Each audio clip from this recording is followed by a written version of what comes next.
ಉದ್ದೇಶ ಒಂದು ನಿಖಂಡಿ ರಾಮಲಕ್ಷ್ಮಿ ಹೊಸ ಸ್ಟೇಟ್ ಆಫ್ ಕರ್ನಾಟಕ ಈ ಒಂದು ಜಡ್ಜ್ಮೆಂಟ್ ಇಂದ ಈ ದಲಿತರ ಲಕ್ಷಾಂತರ ಕುಟುಂಬ ಭೂಮಿಗಳು ಬೀದಿ ಪಾಲಾಗಿದ್ದು. ಈ ವಿಚಾರವಾಗಿ ನಾವು ಸುಮಾರು 5 ವರ್ಷದಿಂದ ಮತ್ತೆ ಕಳೆದ 2023ರಲ್ಲಿ ಫ್ರೀಡಮ್ ಪಾರ್ಕಲ್ಲಿ 7 ತಿಂಗಳು ಹೋರಾಟ ಮಾಡಿದ್ವು. ಆ ಹೋರಾಟಕ್ಕೆ ಸ್ಪಂದಿಸಿದ ಕಾಂಗ್ರೆಸ್ ಸರ್ಕಾರ ಅಮೆಂಡ್ಮೆಂಟ್ ಮಾಡ್ತು. ಕಳೆದ ಜುಲೈಯಲ್ಲೇ ಅಮೆಂಡ್ಮೆಂಟ್ ಮಾಡ್ತು 7 ತಿಂಗಳು ಹೋರಾಟ ಮಾಡಿದ್ದಕ್ಕೆ. ಬಟ್ ಅಮೆಂಡ್ಮೆಂಟ್ ಆಗಿದ್ರು ಕೂಡ ಕೋರ್ಟ್ಗಳಲ್ಲಿ ಏನು ACDC ನ್ಯಾಯಾಲಯಗಳಿದೆ ಮತ್ತು ಕೆಲವು ಕೋರ್ಟ್ಗಳಿದೆ, ಅಮೆಂಡ್ಮೆಂಟ್ ವಿರುದ್ಧವಾಗಿ ಆದೇಶ ಮಾಡ್ತಿದ್ದಾರೆ.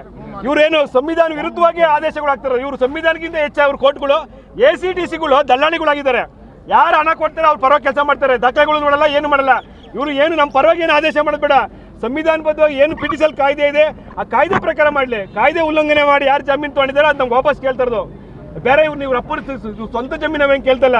ನೋಡಿ, ಲಕ್ಷಾಂತರ ಕುಟುಂಬ ಬೀದಿ ಪಾಲಾಗಿದೆ ಈ ಜಮೀನು ಕಳ್ಕೊಂಡು. ನಾವು ಆದರೂ ಕೂಡ ಸಂಬಂಧಪಟ್ಟ ಸರ್ಕಾರ ಕೂಡ 1 ವರ್ಷದಿಂದ ನೆಗ್ಲೆಕ್ಟ್ ಮಾಡ್ತಾರೆ. ಸಂಬಂಧಪಟ್ಟ ಮಂತ್ರಿ ಕೂಡ ಇದಕ್ಕೇನು ಜವಾಬ್ದಾರಿ ತೊಗೊಂಡಿಲ್ಲ. ಬರೇ ಮಾತಲ್ಲಿ ಹೊಟ್ಟೆ ತುಂಬಿಸಿ ನಮ್ಮ ದಲಿತನ ಜೀವನ ಹಾಳು ಮಾಡ್ತಾ ಇದ್ದಾರೆ. ಒಂದೇ ಒಂದು ಆದೇಶ ಮಾಡಿಕೊಂಡು ಇವರು ಸುಪ್ರೀಂ ಕೋರ್ಟ್ ಆದೇಶನ ಎಲ್ಲ ಆದೇಶ ವಜಾ ಮಾಡ್ತಾರೆ. ಶಾಸಕಾಂಗದಲ್ಲೇ ಒಂದು ಸದನದಲ್ಲೇ ಒಂದು ಅಮೆಂಡ್ಮೆಂಟ್ ಏನು ಪಾಸ್ ಆಗಿದೆ ಅದಕ್ಕಿಂತ ದೊಡ್ಡವರು ಸಂವಿಧಾನಬದ್ಧವಾಗಿ ಏನು ಒಂದು ಶಾಸಕಾಂಗ ಸಭೆಯಲ್ಲಿ ಶಾಸನ ಆಗಿದೆ, ಆ ಶಾಸನ ಪ್ರಕಾರ ಇವರು ಆದೇಶ ಮಾಡಬೇಕು, ಅದಕ್ಕಿಂತ ಇವರು ದೊಡ್ಡ ಯಾವುದೋ ಒಂದು ಸುಪ್ರೀಂ ಕೋರ್ಟ್ ಆದೇಶ ಮಾಡಿಕೊಂಡು ನಾಟಕ ಮಾಡ್ತಿದ್ದಾರೆ. ಲೀಗಲ್ ಫ್ರೇಮ್ ಆಗಿಲ್ಲ.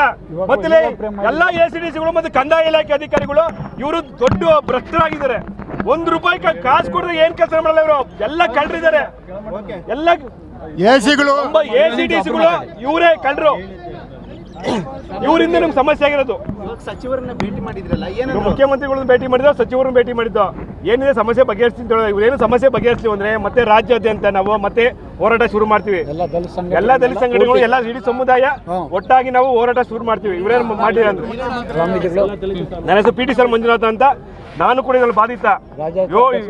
7 ತಿಂಗಳು ಫ್ರೀಡಮ್ ಪಾರ್ಕಲ್ಲಿ ಆಹ್ವಾನ ಧರಣಿ ಮಾಡಿದ್ವಿ. ಆದ್ರೆ ಸ್ಪಂದಿಸಿ ಮತ್ತೆ ತಾತ್ವಿಕ ಅಂತ ತಗೊಂಡೋಗಿಲ್ಲ. ಅದನ್ನ ಯಾವ್ದೋ ಒಂದು ಸುಪ್ರೀಂ ಕೋರ್ಟ್ ಆದೇಶ ಮಾಡಿ ನಾಟಕ ಮಾಡ್ತಾ ಇದ್ದಾರೆ.